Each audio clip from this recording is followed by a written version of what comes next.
Welcome to the Fire and Earth podcast with your hosts, Jason Mefford and Kathy Groover. Fire and Earth, giving you the keys to unlock your limitless potential.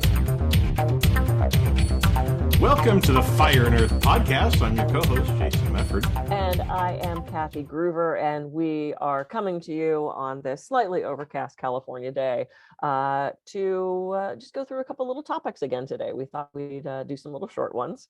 And I'm about to go on a big trip. I'll have returned from said big trip by the time this airs.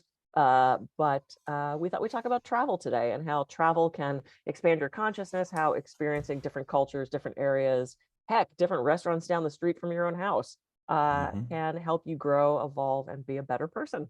So Jason, let me ask you a question. If you could get on a plane and go anywhere, money, safety, not a factor, where would you go? Well, I've only been to like 38 countries in the world, so I've still got a lot that I have to cross think I off. can name 38 countries. How did you been to? I can't name 38 countries. You can't name 30? Yeah. No, I've been to Maybe. 48 of the 50 states. I've still got West Virginia and Hawaii to do.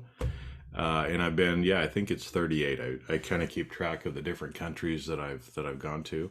So over the time I've been to a lot of different places. There's where would I go and get on a plane right now? Yeah. If money and like safety wasn't a problem. Yeah, it kind of varies because there's a lot of different. I would probably say right now South America, someplace, because that's that and Antarctica. Yes. Are the two continents that I haven't been to yet. So I want to go to Peru and some of those places like the Machu Picchu. Yes. But I've always thought of one trip to where I'd go to South Brazil, Sao Paulo, Rio, and then take the little hop down to Antarctica. So that way I could cross off both of them. I don't know what there is to do in Antarctica other than look at penguins, but I want to be able to say that I've been there, and it's a cool place. Metallica is the only band who actually has played in Antarctica. So they played on all 7 continents. Yeah. Wow. So I'm with you. Okay, so I only have also 2 states to go to. Do you? Okay. Mine is Delaware. And oh my God, I'm totally blanking. Montana. Really? Which you think I would have been to Montana. I've been all around Montana, and I grew up back east, so I was all around Delaware, just never have gone. So those are my 2 states. Well, you might have been to Delaware. Did you blink when you were driving? Well, I actually called this years ago when I started to look at this, because someone had posted the which states have you been to, and I realized, holy shit, I've been to like almost all the states. And I called my dad. This was years ago when he was still alive, and I said, so when I was a kid, I'm sure we drove to Delaware, right? And he goes, no, I don't think so, Kath. And I went, no, seriously, we've been to Delaware, right? And he goes, why would we? It's on the other side of the state. Like if we were going somewhere, we would just head south. And I went, well, crap. So I've still not been to Delaware. And I really, really want to, next I'm back, I'm going to drive out of the way to go. And then same thing with you. I've never been anywhere in South America. And next year we're planning a trip to Machu Picchu. And you are? I would, next September. And then I would love to go to Antarctica. So I've also never been to Asia. So in 2024, the trip is going to be Cambodia and Vietnam. Oh, see, and those are I've been all around down there in the Southeast. I've been to, Singapore, Malaysia, Thailand, but Cambodia and and Vietnam are still on my list. Well, because I think you just went to the Cambodian exhibit that we had here in LA too, right? We went to that as well. Angkor Wat. It was so incredible. I've always wanted to go there, and it's like, plan the trip then. And that's going to be one of those like you need tours. That's going to be a lot of planning. So Eric's mom is actually. We were talking to her about how we want to go to Machu Picchu, and she was planning on going anyway. So she's got sort of a group together. So we're all going to go with her next year. So that'll be really fun. Well, what I was going to say, what's funny too, is one of my friends from high school, just this last month, he posted, hey, I'm in West Virginia. That's my last state. And I'm like, really? It's like, I've got 2 left, Hawaii and West Virginia. He's like, those were my last 2 as well. We went to Hawaii last year and West Virginia this year. So it's like small world. Yeah. Right? Well, and it's most people guess things when I say I've only got 2 left, they guess things like, oh, you've probably never been to North Dakota. You've probably never been to Kentucky. You probably, and I'm like, speaking, right? I mean, we get to travel all over the place Yeah. for that. And being that I grew up on the East Coast, I did all of that. And then driving cross country, I killed off a lot of those flyover states in the middle. And then with speaking, I was just in Nebraska. And the woman who booked me for that conference said, bet you've never been to Nebraska. And I said, I was in Nebraska 4 years ago today, actually doing a sleep conference. So, you know, I love traveling. I've even as a kid, the thought of like experiencing other things. And, you know, we've talked a lot about going for it and stepping outside your comfort zone. And to me, getting to experience, I mean, frankly, even in this country, how other people do things, right? How the sensibilities and the foods and the customs and the traditions. And when I went to Cuba, when I went to the Middle East, when I went to South Africa, you know, experiencing other people just living their daily life. You know, I just want to sit there and like watch for a while, not a long time. I want to experience the things too, but it's like to observe just other cultures to me is one of the most consciousness expanding things that you can do.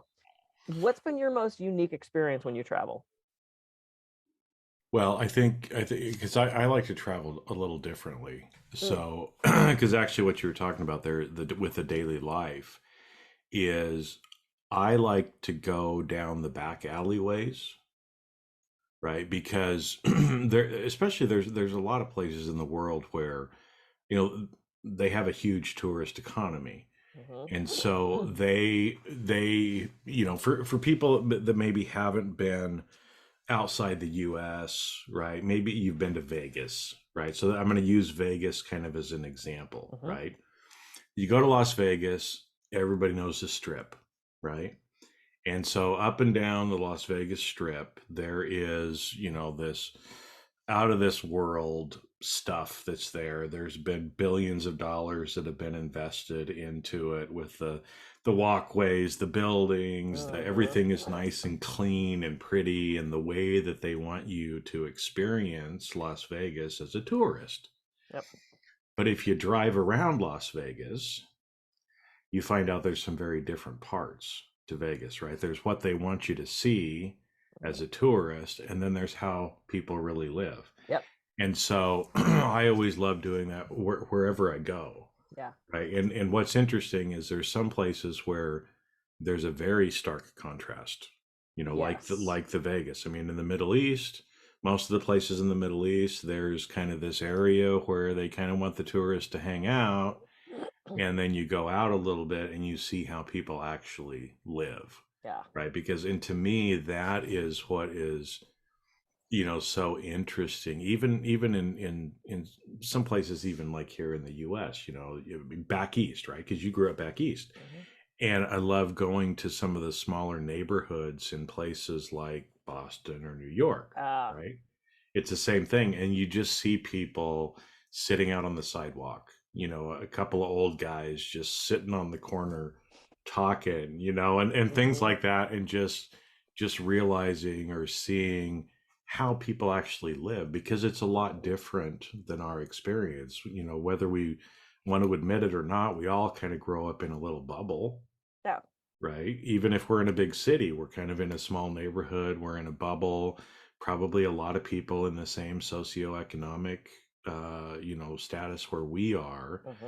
And so it's easy to forget that there's people living a completely different life.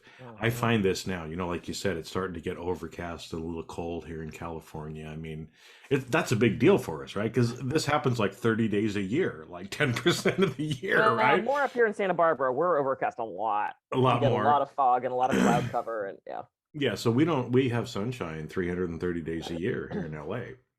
And so, you know, when it's winter time for America, it always still kind of surprises me. You know, I'm on the phone talking to somebody and they're like, hey, how's the weather? And it's like, hey, it's 70 degrees. Oh, really? It's like -3 and we've got 3 feet of snow. And it's like, oh yeah, there's actually people that are dealing with snow right now. Something different. Yeah. Yeah.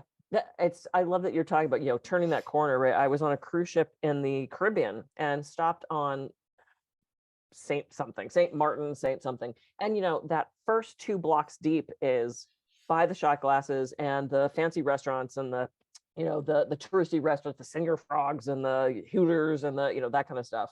And it's like, I don't want to see that. Hmm. I want to go further. And I remember walking just 3 or 4 blocks back, hanging a left into the shantytown kind of area where it was very teeny little local restaurants and teeny little huts and houses where the people on this island were living, and ended up having the best lunch. And most of the people that got off that cruise ship would never have walked back there. No, It's no. dangerous, that's creepy, that's scary. To me, it's like, I'm the adventure seeker, right? Same thing when I was in Egypt. Going to the pyramids was so incredible, and going to the museums was breathtaking. And just as fascinating was being in the car with the driver and driving down just the regular streets and seeing the regular people going to work, and the the donkey, with the truck thing on the back with all the hay, and the kid sitting on top. But he's got a cell phone, and you're like, whoa, this is like a mix of cultures. In South Africa, driving around through some of these towns, and I sat in the front of, everyone else was in the back of the tour bus, and I was like up in the front leaning forward with the tour guide going, what is that, and tell me about that, and what is that kind of food they're eating? And he's like, why are you asking all these questions? And I said, because when am I going to be back here? Like, I can have KFC in America. I want to experience this culture. I want to experience not only the history of it, because I'm, show me a ruined building and I'm excited, or some ancient structure. It's like, woohoo, it's a pillar, yay. But I also, I want to experience that culture. I want to know how they're living, how they used to live, and what brought them to right now. And, you come back to this country with an expanded consciousness, and the news is so great at demonizing other cultures. And when I went to the Middle East, I was going to Jordan, I was going to Egypt. Jordan is probably the least Middle East place in the Middle East. But people were scared for me. They're like, you're going to get beheaded and you're not going to come back and you're going to get kidnapped and don't call me for ransom. And they actually started to scare me to the point where, as the plane was landing and it looked just like the Burbank airport, like you seriously didn't know you weren't in Burbank, I expected to see bombs going off in the distance because everybody had convinced me that the Middle East was so scary. And it's like, but we're just fueled this ignorance for, because we're believing what we see on TV, and it's not always true. And so I came home with these amazing stories and these incredible experiences, from just opening up and being, accepting of whatever was going to come from this other culture and this other world. It was really fascinating to me to see how other people were living. Yeah, well, and it's interesting, and even a lot closer to home, right? So I was talking to somebody yesterday, Canadian, who moved down to Mexico, Oh, right? And it's the same thing. A lot of people think about Mexico as, this poor third world country. yeah. And it's like, folks, it's a first world country. There's 150 million people that live there, right? It's almost half the population of the US. And I mean, beautiful, new, I mean, very, very modern place, right? It'd be like people looking at America and going to some place in central Mississippi and looking at a few shacks and saying, "Oh, that's how America is." Right. Yep. It's like it's not that way, and it's interesting, like you said, how many misperceptions that we get fed about some of these different places in the world, about some of the different people, what they're like. And until you go out and you actually experience it, you don't know what's real, because Right. you're just relying on somebody else's opinion.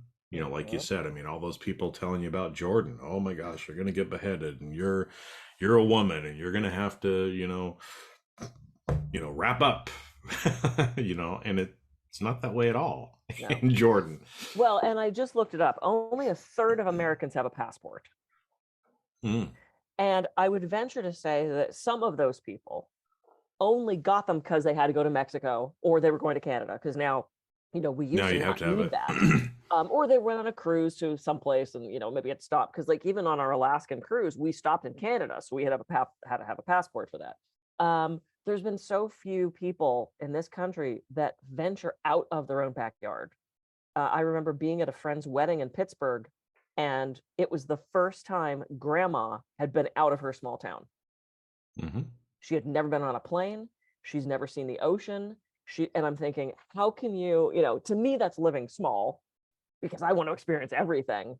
But I know a lot of people who are fine to never get on a plane and travel anywhere. Well, and because here in America we have always been isolated because it's so far, it's Yeah, such a true. big geographic country. Yeah. It is. It's very easy for people to never leave their little town, never leave maybe a 50-mile radius of where they grew Mm-hmm. up.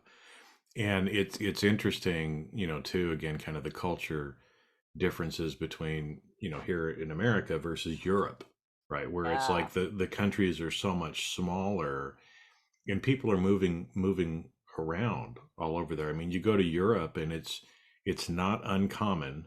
Most people speak at least two languages, At if not least. three, four, five different Mm-hmm. languages as well, right? Because and even something like that, learning another language, learning how some of the words and some of the ways that things are put together can teach you a lot too about different places in the world. Just opens you up that much more, right? Yeah. And I think the more that you do that, um, the more you realize that a lot of the stuff you're told is just bullshit, Yeah. right? Absolutely. Because it's somebody else's opinion, it's some stereotype, it's some, whatever, for whatever reason that people are telling you, and it's just not true. And the only way that you can know is to actually experience it. Yeah. Yeah. And let's take the other side of this. Travel is expensive. Hmm? Travel is a privilege. To get to hop on a plane and go, like I said, we're about to head to London and Ireland, and it's a huge privilege that we have the funds to be able to do that. There's still a way to experience other cultures. There are so many travel shows on TV, so many videos on YouTube now of I remember watching there was a TV show, it was this like 3D remodeling of the Parthenon.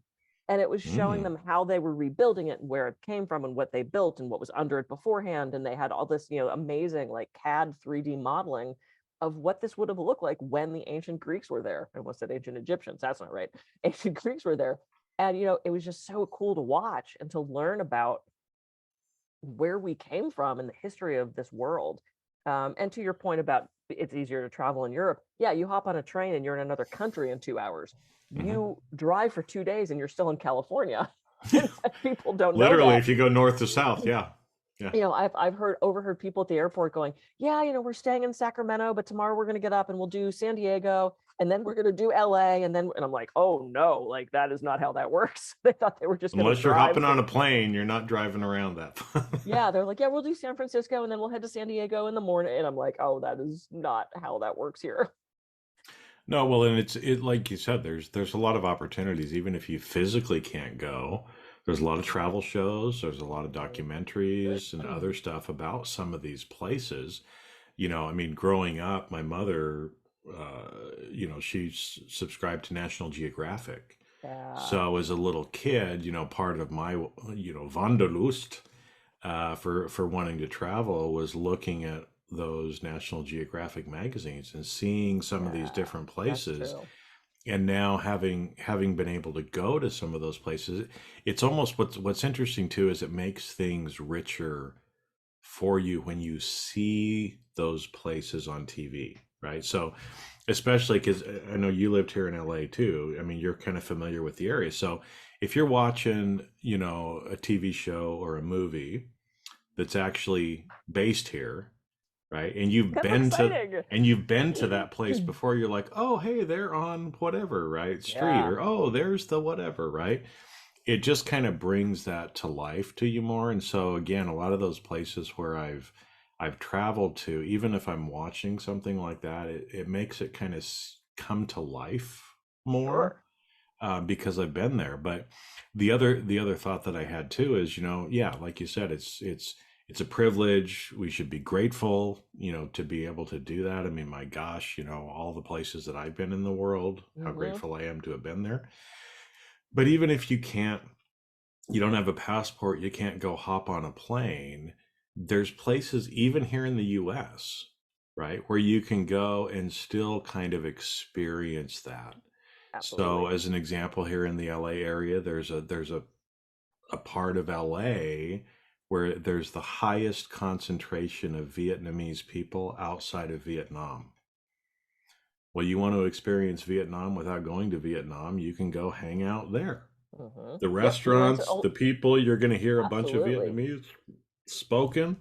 And so you can still kind of experience some of that stuff, even in some of these big cities. I mean, we have little Ethiopia, there's, Yeah. Koreatown, Japantown, Chinatown. Yeah. Chinatown. We went down to Olvera Street one day and walked around with the street vendors and listened to the music. And there's cultural pockets everywhere. And the other thing I was going to say, if you are privileged enough to travel, share that with people. Like, I remember when I was in Italy and I was there for a conference, but I spent so much extra time because Rome was like so high on my list. And every day I would kind of post what I did that day. I'm like, here's food I had, here are the things I saw.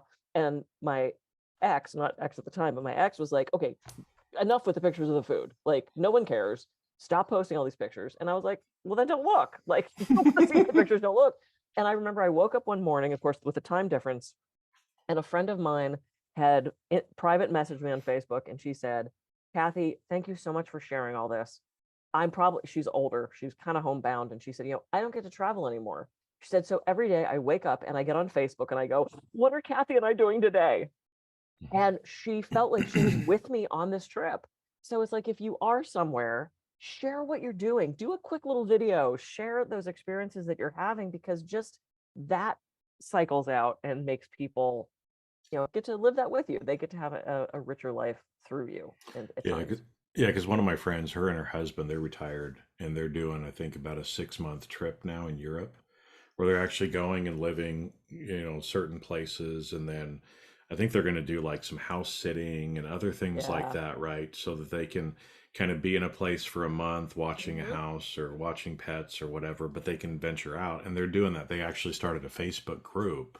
Yeah. And are posting, a bunch of their, the videos and pictures and other stuff like that. Cool. So yeah, you can vicariously, right, kind of tag along, which is really fun. I love it. And you can always I have relatives that used to do a house swap. They would go to Italy and the person from Italy would go to their place in San Francisco and they would do a house swap. There's a whole organization that handles stuff like that. There are ways to travel with a budget. I mean, there are ways to work it out so that you don't have to spend thousands of dollars to travel.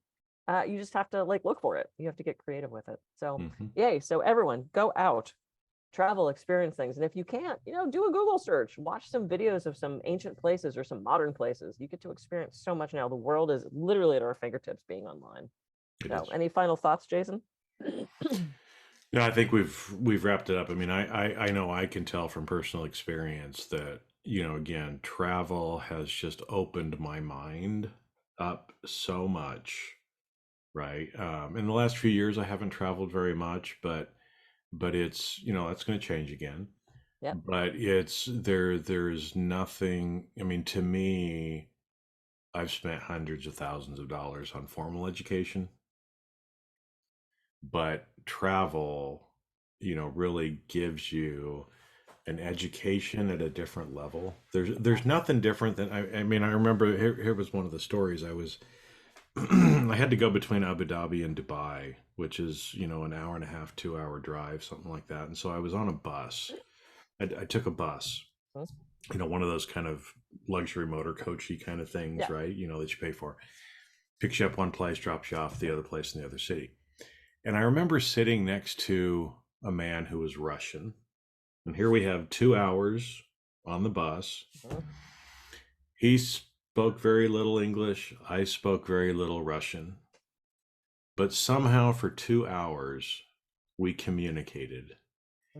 And we tried to share with each other as much as we could, with hand signals and the little words and things that we knew, but to share about where we were from. And it was just a beautiful experience. And I've had experiences like that literally all over the world, that there's just nothing like connecting with another human being that has completely different backgrounds and just being curious and understanding what their life is like. I mean, it makes me so grateful for who I am and where I live and what I've been able to experience, but also makes me more compassionate and understanding of people who are different than me, right? Yeah. Because I think a lot of times the people who are so judgmental and hateful and angry, I think so much of the time those people, they just are afraid Yeah. of anything that's different because Sure. they've never experienced it and they've never kind of gone there. And once you do, a lot of those things kind of fall away, and you just see the world in a completely different way. So Yeah. And that's one of the joys of getting out of your town and doing that kind of travel. So yay, I loved that ending. All right, go out, travel, or like I said, get online and travel. You can do it that way. you can do it that way too. There's virtual stuff you can do. Oh, absolutely. I'm Kathy Groover. I can be reached at kathygruver.com. And I'm Jason Mefford. I can be reached at jasonmefford.com. So go out, have a great week, and we'll catch you on the next episode of the Fire and Earth podcast. See ya. See ya.